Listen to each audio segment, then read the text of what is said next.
Porque a gente sabe que após a Segunda Guerra, nós tivemos realmente a bipolarização do mundo, a formação de dois blocos definidos, né? Porque durante a guerra, é preciso retornar à história, durante o processo da guerra, o imperialismo percebeu que o maior inimigo que tinha pela frente já não era o nazifascismo, e eram os comunistas. A Guerra Fria, todo mundo sabe que tinha de um lado a União Soviética comunista, o leste europeu e o mundo capitalista.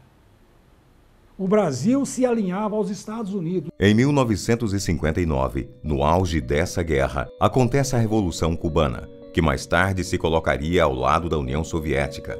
A Revolução Cubana significava para os Estados Unidos a possibilidade real do avanço socialista no continente.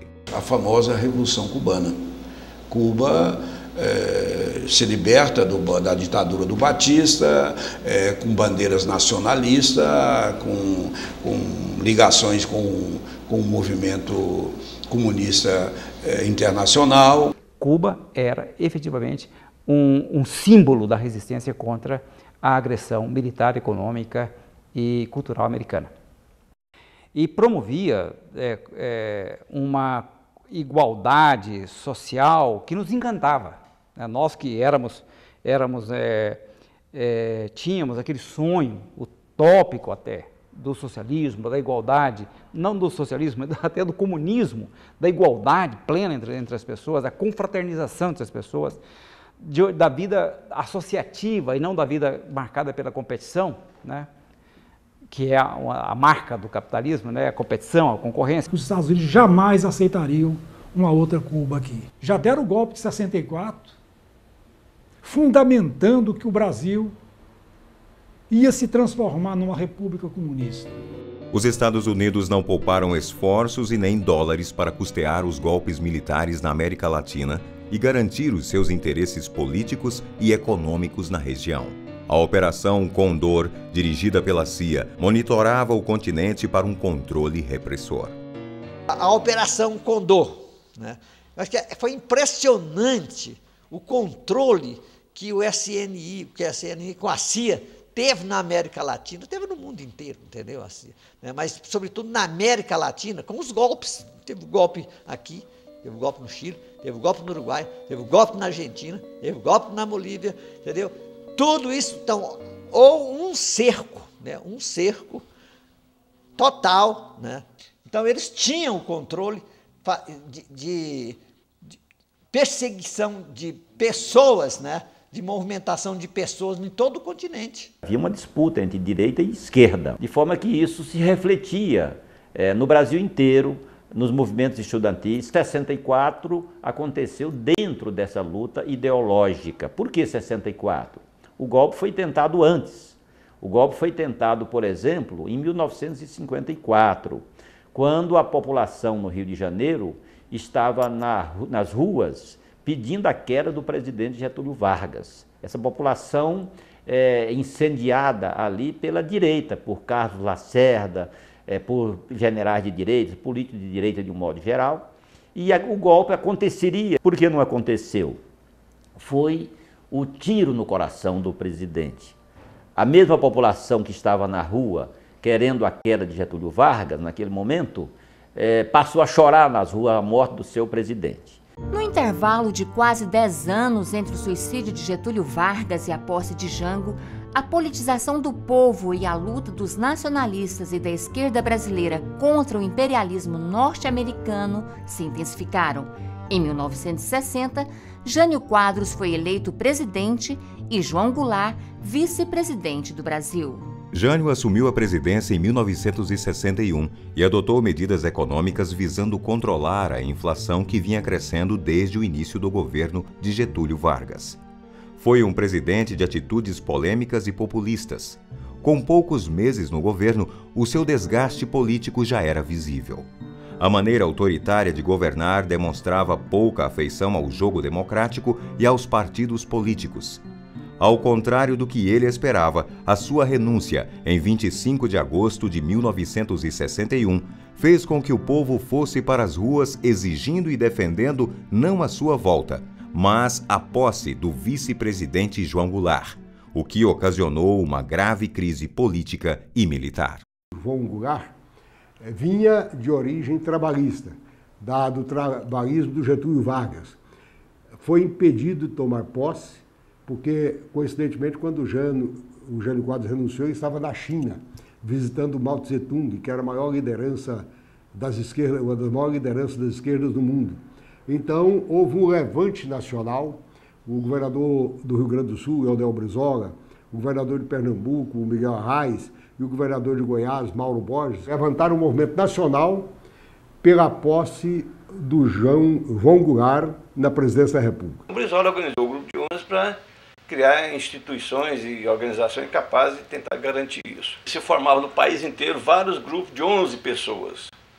Esses grupos de 11 tinham a função de fazer a militância dentro do PTB e também de participação contra a reação, que nós chamávamos na época. A reação eram os conservadores, aqueles que depois vieram a dar o golpe. Essa mobilização nacional liderada por Brizola e que ficou conhecida como a Campanha pela Legalidade, levou multidões às ruas em todo o território nacional. Pressionados pela vontade popular, as elites e as lideranças políticas tiveram que assegurar a posse de Jango. Mas, para isso, restringiram o poder de João Goulart com uma manobra que mudou o regime político brasileiro de presidencialista para parlamentarista. Foi dessa forma, com poder limitado, que Goulart assumiu a presidência contra a vontade dos setores mais conservadores da sociedade brasileira e do governo americano. Na época do governo Jango, existia uma liberdade muito grande. As organizações de esquerda, os partidos de esquerda, como o PCzão, o PCdoB, não é? a Ação Popular, não é? Que depois se desenvolveu em diversas correntes, ela tinha muita mobilidade, muita liberdade de expressão, de atividade. Ela não era legalmente enquadrada, mas era legalmente suportada. O país realmente foi convulsionado por esses movimentos reivindicatórios, por esses movimentos de organização, movimento de conscientização. O método de Paulo Freire de alfabetização de adultos foi também um grande momento na vida nacional. E então nós íamos vivendo um mundo de luta pela justiça, pela participação, pelo reconhecimento, pela proposta do conjunto da sociedade, ué. Então nós ficávamos, de uma certa maneira, numa nova estrada, tentando abrir uma nova estrada. No governo Goulart se criaram as condições mais favoráveis de abertura total de tudo, de ideias, de pensamento, de reunião, né? Havia uma facilidade imensa de você reunir e passar as ideias. Com o apoio popular, Jango antecipou o plebiscito que garantiu a volta do sistema presidencialista e anunciou uma ampla reforma como solução para os problemas que o país enfrentava. O período que nós temos aí, antes de 64, um período riquíssimo dentro do movimento popular, dos movimentos dos partidos de esquerda, incluindo aí o PCdoB, o Partido Comunista Brasileiro, a AP, as Ligas Camponesas, a POLOP e outras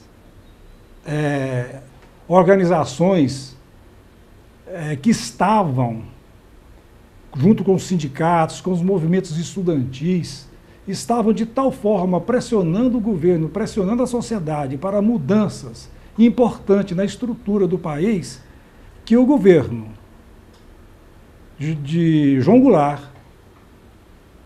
foi obrigado a abraçar essas bandeiras pelas reformas. A proposta que mais assustou as elites brasileiras foi a da reforma agrária.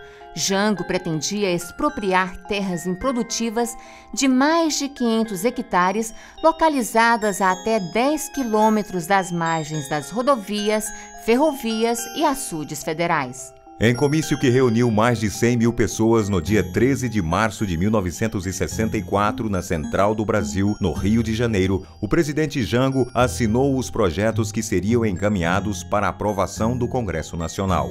Esse comício foi o estopim para o golpe, que já vinha sendo preparado pelos opositores de Jango com o apoio dos Estados Unidos. 18 dias após o histórico comício, os militares assumem o governo brasileiro, sem enfrentar resistência significativa dos aliados de Jango. O golpe foi preparado com muita antecedência. Governos fascistas, como o do Carlos Lacerda, na Guanabara, governo corrupto, como o de Adhemar de Barros, em São Paulo, e voltado assim para a questão financeira, que assumiu uma proporção assim massacrante em Minas, com o banqueiro Magalhães Pinto.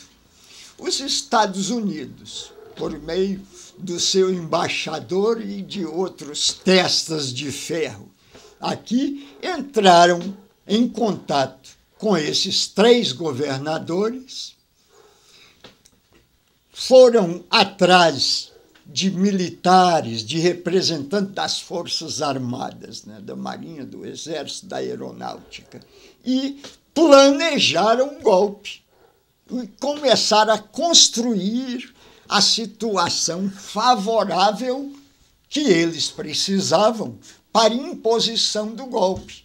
Na tentativa de impedir uma atuação mais intensa do governo João Goulart. As marchas com Deus e da família contra o totalitarismo ateu, contra o ouro de Moscou, tudo isso foi planejado. No final da década de 50 e início da década de 60, Goiás vivia, a exemplo do restante do país, um momento de muita efervescência política e social. Pleno governo jornal, plena democracia, tal, nós queríamos tomar o poder, entendeu? Queríamos tomar o poder, né? E, bom, isso aí, a gente era entusiasta. E aí nem tinha nada a ver com comunista, nada, a gente era nacionalista, queremos fazer a revolução, fazer a reforma agrária, porque nessa época era uma discussão muito profícua, muito interessante, pelas reformas de base. Em 1961, Mauro Borges Teixeira, eleito pelo Partido Social Democrático, PSD, assume o governo do Estado. Militar, mas com uma visão moderna e desenvolvimentista, Mauro apoiava o cooperativismo, a industrialização e a reforma agrária. O governo Mauro Borges era um governo moderno, era um governo planejado e tinha diversos vieses dentro desse governo, do ponto de vista ideológico. Tinha um segmento militar dentro do governo, que o Mauro, sendo militar, ele quis prestigiar alguns colegas de farda, nos quais ele confiava, né? Tinha um segmento de direita no governo e tinha um segmento de esquerda. Então, daí a explicar a presença, por exemplo, da Eveline Singer, da Polop, política operária, aquela que me convidou para ir para a Polop. Ela era técnica altamente qualificada da Secretaria de Educação. E existia vários elementos de esquerda vindos do Rio, de São Paulo, compondo o governo. No governo do Mauro, o Partido Comunista participava, ele fundou a Secretaria do Trabalho, que era um avanço danado para organizar o sindicalismo. Quer dizer, você organizar um sindicato aqui em Goiás é um horror, é um perigo. Organizar uma liga, então, e nós participávamos disso. O Mauro foi até considerado, na época, uma espécie de um traidor do PSD, porque o PSD era o partido dos fazendeiros, embora tivesse algum segmento, mas ele apoiou a sindicalização rural. Você nem queira imaginar o que era isso. Isso era um horror, você fazer sindicato. Por fazendeiro, o que é isso? Isso é um comunismo que tomou conta de tudo. A luta pela reforma agrária estava presente no meio rural. No então meio norte do estado, um grupo de camponeses travou, desde a década de 50, uma luta institucional e ao mesmo tempo armada, contra grileiros e o governo de Goiás pela posse da terra. Essa luta ficou conhecida como a Revolta de Trombas e Formoso, numa referência ao local onde os poceiros ocuparam a terra. É uma região montanhosa, com muitos córregos, muitas matas. Era mata pura, tinha poucas roças, poucas benfeitorias.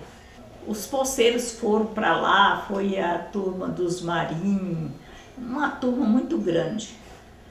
E aí o povo apoceou, e quando começou a beneficiar, veio a sede dos grileiros de Porangatu, de Uruaçu, Porangatu, e resolveram investir. O povo estava desorientado, estava lutando para organizar a terra. O Porfírio já tinha ido no Rio 2 vezes, tinha vindo em Goiânia, e os grileiros começaram a coxar, a fazer aquilo que eu falei. Botar fogo nas casas, ninguém dormia em casa mais, o povo dormia no mato.